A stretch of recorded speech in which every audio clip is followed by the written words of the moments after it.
Gatorade is the #1 proven electrolyte blend designed to hydrate better than water. So you can lose more sweat and raise your game. Gatorade, is it in you? You're tuned into Auto Intelligence, live from Auto Trader, where data, tools, and your preferences sync to make your car shopping smooth. They're searching inventory. Oh, yeah. They find what you need. They're gonna find it. You can make a budget for your wallet to help you succeed. Pricing's precise and true. So true. It's smarter car shopping. Ooh. Just for you. Oh, it's just for you. Ooh. Find your next ride at autotrader.com. Powered by Auto Intelligence.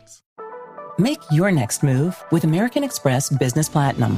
Enjoy complimentary access to the American Express Global Lounge Collection. And with a welcome offer of 150,000 points after you spend $20,000 on purchases on the card within your first 3 months of membership, your business can soar to new heights. Terms apply. Learn more at americanexpress.com/business-platinum. Amex Business Platinum. Built for business by American Express. This episode is sponsored by Friskies, who would like to tell your cats hi. Now, if that didn't get your cat's attention, there's one thing that always does the trick. Just pour some Friskies crunchy food in the bowl and you'll hear those paws come running. Works every time. With so many Friskies choices, you can always bring your cats running from their secret napping spots. There's always more to explore. See for yourself at friskies.com or visit your local store. Brooks Running reminds us that we're all powered by something. Whether it's the me-time energy of a run after a day at the office, the electrifying energy of your first marathon, or the infectious energy of a group run with your friends. No matter what energy powers you, Brooks has gear specifically designed to unleash it. So lace up and let it out. Let's run there. Visit brooksrunning.com today to learn more.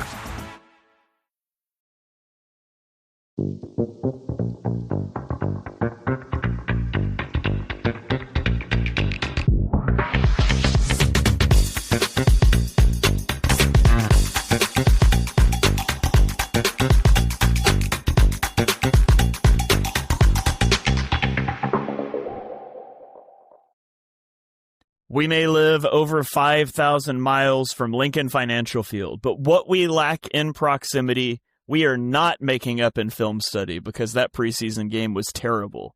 But we've got a different idea for you guys today. We are going to do some season previews. I'm, of course, your host, Shane Haff. You can follow me on Twitter at ShaneHaffNFL, joined by BGN's own not film guru today, Johnny Page. Give him a follow at Johnny Page. Johnny, this is like the, second to last time we have to do non-film things. Yes. So, feels good. Other than that, how are you doing this evening? Yeah, I'd just like to say I take personal offense to the not film guy because I actually did watch the film, Shane. Some of us did grind the All-22 for this. Let's just say my keyboard shortcuts got a hammering with this one. There was lots of looking at the play result, seeing 4-yard run and thinking, I think one angle will do here. Or, tackle. Let's move on. But I did watch it. I tried to watch everything that was useful. And if you do want to know what I think, because you're mad, I do have to write it because I work with Bleeding Green. So it's up on Bleeding Green Nation. And it's always great when you release stuff the day cuts happen because you say things like, I wonder what happened to McCall. And then as the article was published, you realise he's been cut already. So you're like, well, I hate writing before roster cuts because the players that I'm watching may be pointless. But if you do want to know what I thought about a few players, I won't waffle about them here. I do have an article out. So, I don't have many takeaways except McCall was dreadful. So, sadly, it's hard to watch preseason with a backup quarterback that... I don't know if have you seen his interception, Shane? Have you actually watched, the All-22 of it at all? No, I didn't. It's literally it looked like a post-cross at first, and it wasn't a post-cross, but it was some sort of shot play, like vertical route and deep crosser. Everyone runs like an iteration, hundreds of times, right? Cover 3. So, if the deep safety takes the deep... What do? You throw the crosser. If the deep safety comes charging down on the crosser, what do? You throw the deep shot. I'm not being rude. This is day one install, shot play territory. And the deep safety doesn't move a muscle. He stays deep the whole time. And McCall just launches the deep shot, even though the crosser is wide open and they're scrambling to cover the crossing route. And it's that Darius Cooper's running with deep. He actually stops, which doesn't help. And coaching point shouldn't stop. But he's obviously the safety's right here. He's clearly not throwing this ball, and he he threw it, and I was like, oh God. But yeah, let's never talk about that game that ever one again. Was so bad live that it was like, Yes. I didn't watch it live, so I had to write. I only did 9 plays, both offense and defense, this week. BLG did mine, luckily. I was like, I can't do O and D separately. I only had 3 offensive plays that I literally wanted to talk about. And even one of them involved a reach block by Drew Kendall that in reality we probably could have lived without for a week. But yes, if you want 800 words on preseason week 3, yes, I wrote 800 words. It's probably the shortest article I've ever done, but I think preseason gets worse and worse and worse. So yeah, this is going to be a bit more fun. How do we describe what we're doing? Predictions, season predictions? Hold on, before we do that, I got to ask you. So yes. You're telling me that you disagree with Jordan Schultz, who tweeted that he had Kyle McCord had a great training camp, but unfortunately the Eagles already had 3 QBs on the roster, which also isn't true.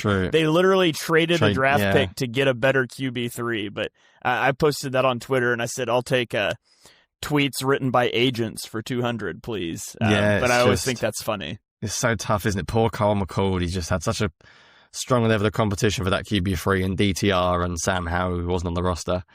It's it's a tough life. I actually quite like Sam Howell, by the way. So that could be a bit of fun if he plays. He just doesn't care.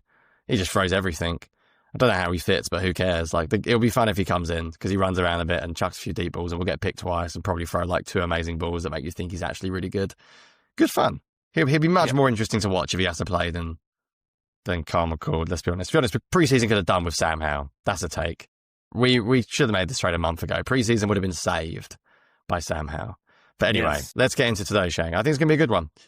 Yeah. So what we're going to do today is Johnny and I are going to give season predictions. We've got 17 different questions divided between offense, defense, and then some player personnel questions. And we haven't discussed these, but we're going to give our answers. We're going to put them into a document, and we're going to come back at the end of the year and see who got the most right. But the fun doesn't stop there because you guys get to play along at home.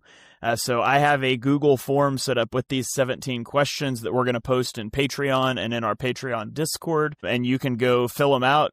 As long as you get it entered by September 3rd, that's when we'll cut it off. So no cheating, filling it out 3/4 of the way through the season.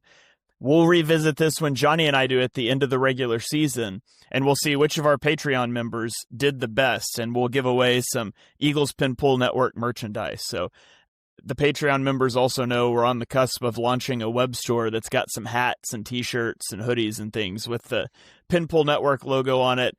I've been working on those. I think they're cool. I'm going to post that out on Twitter in a couple of days, and so we'll give something away out of there to whoever wins. So we're going to dive in and give our answers. We'll post that Google form on Patreon after the show, and so you guys can fill out your answers. If you're not in the Patreon, come join the Patreon. You'll get the rest of this show because it's just going to be a preview of the show for you guys, and you can also enter into this and get tons of other great content that I feel like we talk about all the time, but Johnny says I need to sell things better. So come hang out. There's lots of cool perks. We're going to be launching some new stuff that we'll be announcing in the next week for this season as well. So enough waffling there. Johnny, anything else you want to add before we jump in? Yeah, just quickly. So this is not like a season preview type thing. We'll do that next week. We did something similar last year actually with BLG, and I had like the best predictions ever. So this year will only get worse. This is a little bit different, and I tried to write questions that were interesting, and now of course, like you always do before you record, you're looking at something and you're like, well, a few of them are obvious, but basically I haven't planned them in advance a great deal. So I've got a rough idea of looking at some of them, but that was sort of deliberate. I don't think the listeners are going to be planning them. They'll just do them on gut feel. So that's sort of like what I'm doing as well. I'm not spending like 2 hours looking at stats, mainly because I haven't got the time, but also to try and sort of like figure it out on the fly. And I'm also not going to try and be different for the sake of it. My reputation is here. I will pick the obvious one, Shane. If we agree on the obvious one, then we can agree on the obvious one. Obviously, we have to take into consideration players with injury histories and stuff. So if the numbers seem lower, that could be why. But yeah, we'll go through. We've got like some offense ones and then some defensive ones, and then just like a couple of general ones at the end. So it'll be interesting. I imagine we see the game similarly, so I don't imagine we'll be drastically different. But who knows? Who knows? Do you want to start us off with the first thing we're going to look at? Yeah, let's do it. So on our ranking questions, first is always going to be best. That gets a little complicated sometimes where like first for interceptions on offense would be the least and first on defense would be the most. So just a clarification there. It'll be the same way in the Google form. First is best. And then On anywhere we're picking a player, for example, we have a most receiving touchdowns on the team, we will pick a player and we will give the number to be used as a tiebreaker as to which one of us gets it right or gets that point if we both pick the same player. So let's dive in. Our first question, our first 8 questions are on offense. Where will the Eagles rank in the NFL in total offensive yards, Johnny, at the end of the regular season? I realize I've been a pain, but I guess you might do this similar. I'm doing this like almost like an average of a week, if that makes sense. So I'm not going to add up all the numbers. I'll do it like what I think per game, because that's how most statistical measures are counted, aren't they? Oh, I just did the rank on the rank ones. I didn't give like a yards per game. That's fine. That makes it easier. Right, so I'm going to be a little bit... See, I think yards, and I guess spoiler alert, Shane, the second one's going to be points, and I might flip-flop them a little bit around, and I'll explain why. Because the Eagles have got a good defense. So last year they ranked 8th in yards per game. I think they'll be better than the 8th best offense, but I also feel like the Eagles hopefully can have a very good defense again. Maybe not elite, and they've got a very hard schedule. So I think they'll end up with more yards than last year, because I think they'll be in more close games because of the nature of the teams they're playing against. I was trying to have a look around the league, and I was like, how many really good offenses are there? Who can I realistically put above the Eagles? And the problem is you get these offenses like the 49ers that I think are going to rack up yards because that's what they do, even if they're not a particularly great team overall. I'm going to go... So let's go through who I think would have more yards than the Eagles. I think the Bills will. I think the Ravens will. And I'm looking at my list. I think San Fran will. I think Cincy will. They better. Yeah. And I see Detroit, I don't want to put there without Ben Johnson. I'm not convinced on the Packers. I'm not convinced on the Chiefs. So let's go with those teams I mentioned above them. So 1, 2. I'll put the Eagles in 5th in offensive yards this year, because I think they may need to have a few more yards than they did last year due to a tougher schedule and a defense is maybe not as good. What say you? Yeah, you mentioned they were 8th last year. Do you know where they ranked 2 years ago, 2023, the collapse year? No, I do not. Guessing higher, weirdly, or... Also ranked 8th. They've been 8th in total yards 2 years in a row. But I went just a step up. I went to 7th. I think they'll have the 7th most offensive yards. I mean, I think Ravens, Buccaneers, Bengals, Bills. I think those 5 probably put up more yards than the Eagles. And then I'll take a flyer on a Green Bay and Atlanta, Washington, although I do think Washington's primed for some regression, but I've got them at 7th. So you said 5th, right? Yeah. Okay, perfect. So points per game. Actually, this was kind of funny. They were 8th in offensive yards each of the last 2 years. They were 7th in points per game each of the last 2 years. Yeah. I'm leaving it right there. 7th for the 3rd year in a row. The Eagles are going to rank 7th in points per game. So you're going 7th and 7th, yeah? Yes.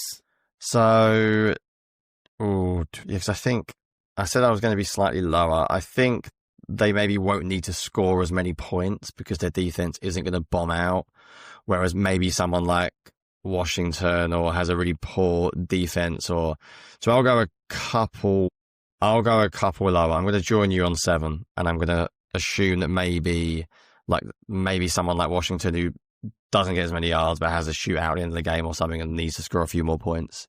I'll go 7 as well, and then maybe I could predict, I don't really like Detroit, but the Chiefs are that kind of team that may score like 28 and end up with 250 yards, and you're like, how? And just like ruthless efficiency. So I'll go 7th as well. I think we're maybe both lower than consensus on that. I bet Eagles fans will hate us. But I think some of the teams like the 49ers are going to just like, I don't know, there's some teams are going to have to score a lot, and the Eagles are not in that world with their offense, because I think they're going to have a great defense. By virtue of having such a run-heavy approach, you're just going to end up with less yards and point. It doesn't mean you're not a really good offense, but there's going to be shorter games because of that. So yeah. Okay, up next, total rushing yards. Johnny, where do you think the Eagles are going to rank in rushing yards? Yes, we've got a few rushing ones, haven't we? And I really struggle with this because part of me tells me that the Eagles can't do what they did last year. One of the questions we've got is run-pass ratio. I was looking at, they had like 621 runs last year and like 448 passing attempts. Like, that's wild. But then there's a part of me that's like, no, that's the modern NFL. Teams are lighter, linebackers are lighter, more split safety. The Eagles are going to run it just as much. Barkley's still there. So last year they were second, weren't they? Even though you'd think they'd be first. I think they were behind They were behind Baltimore. I'm going to go with the same. I'm going to go second. They only threw the ball on 43% of their plays last season. I know, that's wild, that's isn't crazy. It? This is absurd. What I should have done was look up how far away they were from the team in third. But I'm guessing the Eagles and Baltimore were pretty clearly ahead. Yeah, the Ravens had 3,189 yards. The Eagles had 3,048, and then the Commanders were at 2,600. Yeah, that's big. So I don't think we'll eclipse the Ravens because I think Lamar is still such a just ridiculous athletic QB. He'll end up having a few ridiculously high rushing totals. So I'm going to go second. All right. I went fourth on this one. Interesting. I think Saquon Barkley is highly unlikely to rush for 2,000 yards again, which is a big portion of that.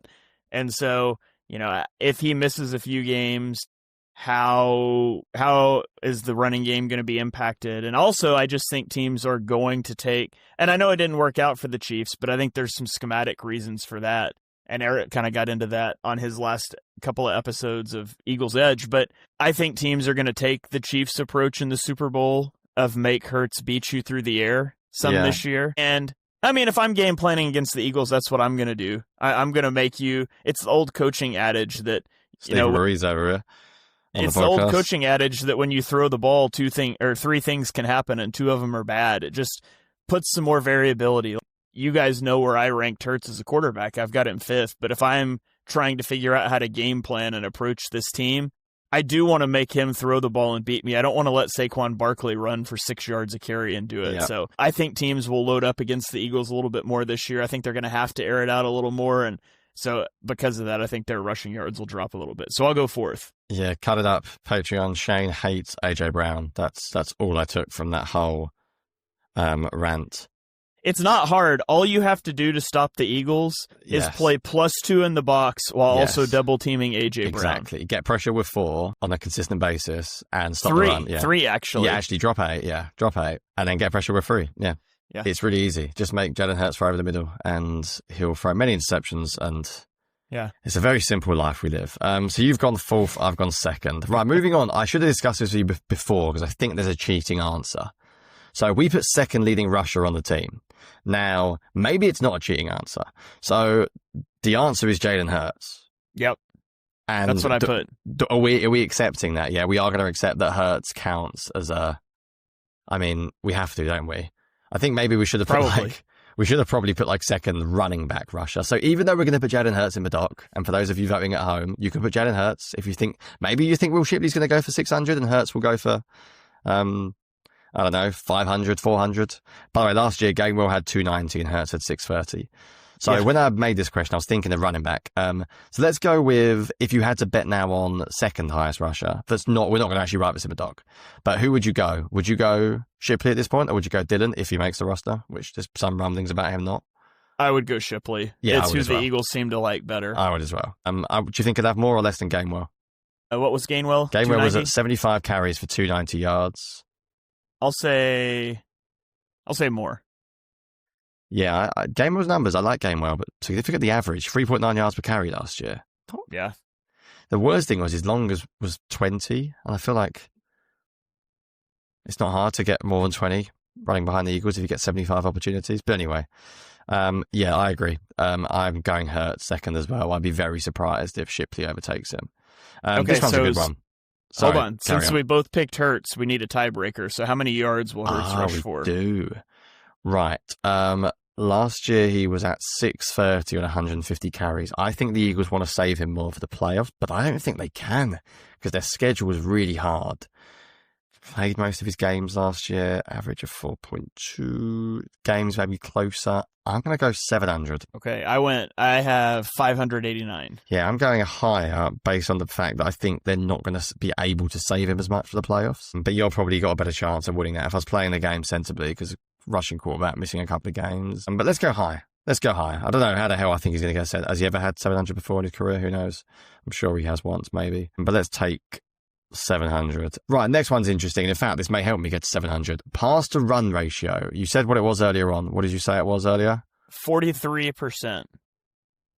As in 43% pass, 57 run, yeah. So let's put on this one the percentage of pass plays, or the percentage of passes, so we don't get confused. And that's going to do it for this preview of our Patreon show, making predictions about the Eagles' 2025 season. If you guys want the full episode and lots of other exclusive content, come and check out our Patreon at patreon.com/ontheshanepage. You can get a free 1-week trial. Listen to the rest of this episode. You can fill out the season prediction form to be entered in our contest, and we think you'll stick around for all the other great content that we've got. Eagles Eric on Twitter has weekly written articles.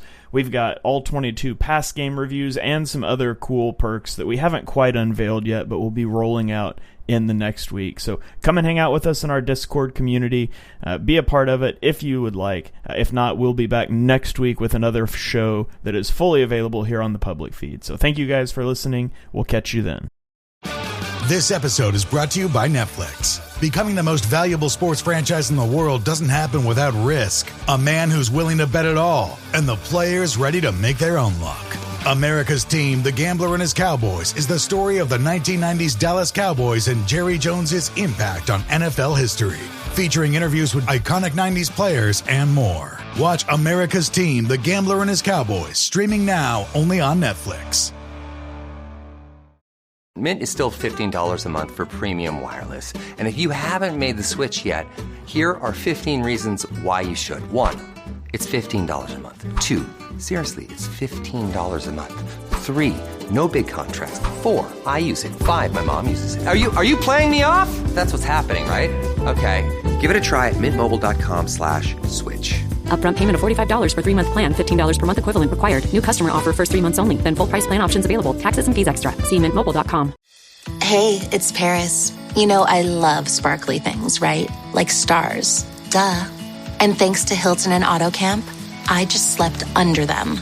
Picture me, serving looks by the fire outside my luxurious Airstream, making s'mores with the kids, while a national park is our backdrop. The great outdoors meets Hilton hospitality. That's hot. Explore all the new ways to stay at Hilton.com. Hilton for the stay. This episode is brought to you by State Farm. Life gets easier with great assists, and State Farm is here to dish one your way. Get in touch over the phone or on the app to get the teammate you need. State Farm with the assist. Like a good neighbor, State Farm is there. Coverage options are selected by the customer. Availability and eligibility vary by state. Does it ever feel like you're a marketing professional just speaking into the void? Well, with LinkedIn ads, you can know you're reaching the right decision makers. You can even target buyers by job title, industry, company, seniority, skills. Wait, did I say job title yet? Get started today and see how you can avoid the void and reach the right buyers with LinkedIn ads. We'll even give you a $100 credit on your next campaign. Get started at linkedin.com/results. Terms and conditions apply.